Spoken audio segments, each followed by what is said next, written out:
Well, news just coming in. The TDP leader K. Kala Venkatara Rao has been arrested, and he was arrested last night. He was later released on the charge of instigating an attack on Vijay Sai Reddy. On the phone line with me is Aneri. She joins me from Hyderabad. Morning, Aneri.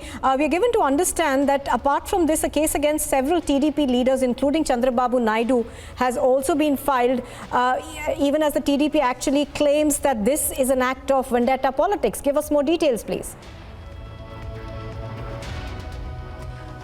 Aneri, can you hear me? Yes. Aneri, I was asking you, to begin with, give us more details on what we are hearing. We understand that the arrest was made last night and he's already been released on bail as well.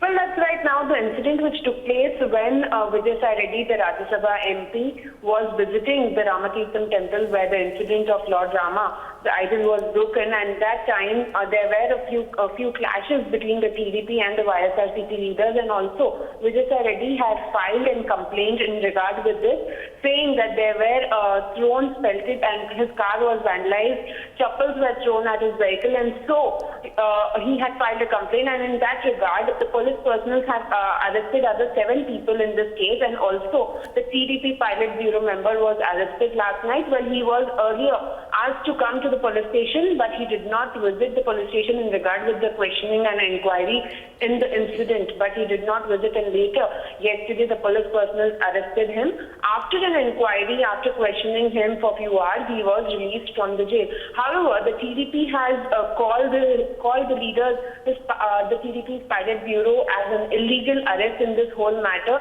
and stated that it's not right to arrest someone like this. And so, if there are such incidents taking place, why not inquire in a proper way? Well, earlier also, the Andhra Pradesh DGP had raised a lot of questions, saying that there are many people who have connections in regard with the TDP and the BJP, who have also links with the TDP and BJP in regard with the idol vandalism and temple attacks in the state of Andhra Pradesh. So now it all remains to be seen what kind of further inquiry will be taking place in this regard. All right, Aneri, thank you very much for joining us.